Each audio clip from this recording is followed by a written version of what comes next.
Welcome back to the Action Network podcast for your Kentucky Derby Best Bets edition, presented by Twin Spires. Brendan Glasheen, joined by Action Racing editor Jeremy Pont. Jeremy has thoughts on the Kentucky Oaks and the Oaks Derby double. It's a fun way to get involved starting Friday. It was first offered back in 1996. It spans 2 days.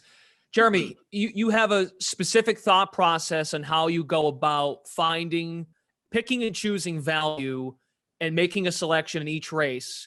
Take us through how you make a wager on the Oaks Derby double. Well, typically with the Oaks, you're hoping that it's a race where you can kind of get it down to one or two horses, then you can load up on the Derby and expand your card there. Ideally you get one or two horses for the Oaks, and then 6 or 7 for the Derby, and maybe catch a price. I think with this year, you've got 4 horses that are legitimate contenders to win the Oaks. And you start with Secret Oath.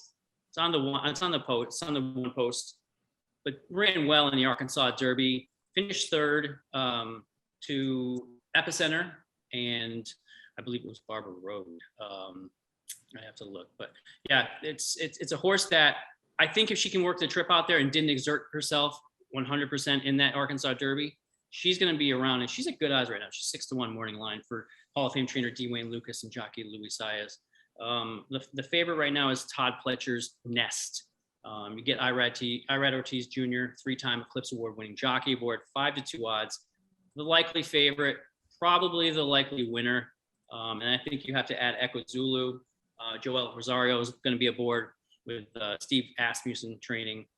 And then the 10-horse Kathleen O to Shug McGahee trained Charge with Javier Castellano aboard. So I think when you use those 4, you're going to catch a win there, and then you got to hope you can catch a price in the Derby. So I think when you're looking at the Derby, I'm piecing those 4 horses on the top of it with Zandon in the Derby. Love that horse coming out of the Bluegrass. I don't like picking chalk, as I said before, and I'm going to probably lean toward the chalk on this because I think hopefully we can see that number drift up a touch. I don't know if we're going to get better than 3-1.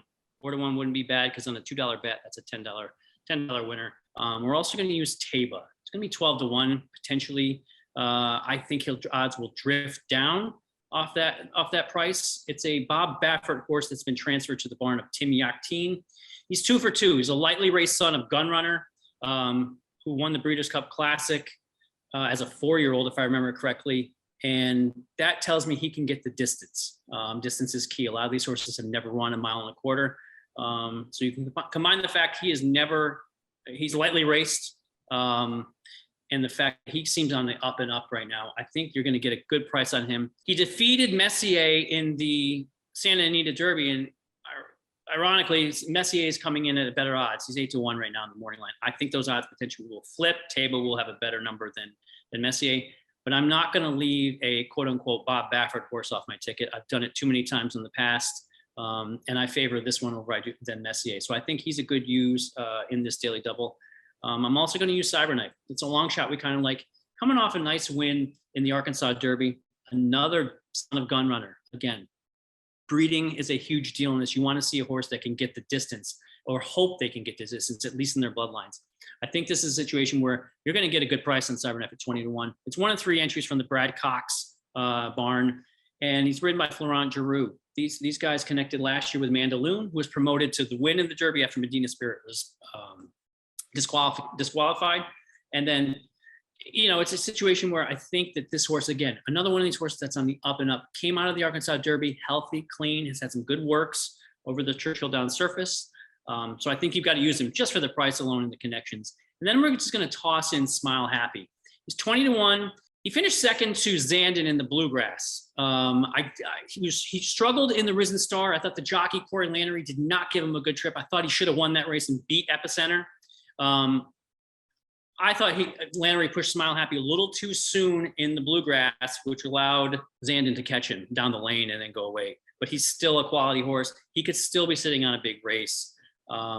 It's just a situation where I think Smile Happy, 4 starts, 2 wins, 2 seconds, never out of the money.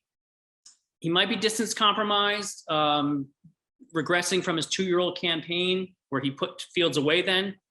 but he could turn around and be one of these horses that sits a good trip. And if Lannery puts him in a decent position, like he did in the Bluegrass, and not send him too fast coming around the turns they head for home, he could be right there too with Zandon. So I think just at that price, you're not going to get 20 to 1 of them at the start. They'll probably close more closer to 12 to 15. But if you want to use another horse underneath, that's the fourth one. So that's my Oaks Derby daily double for you guys.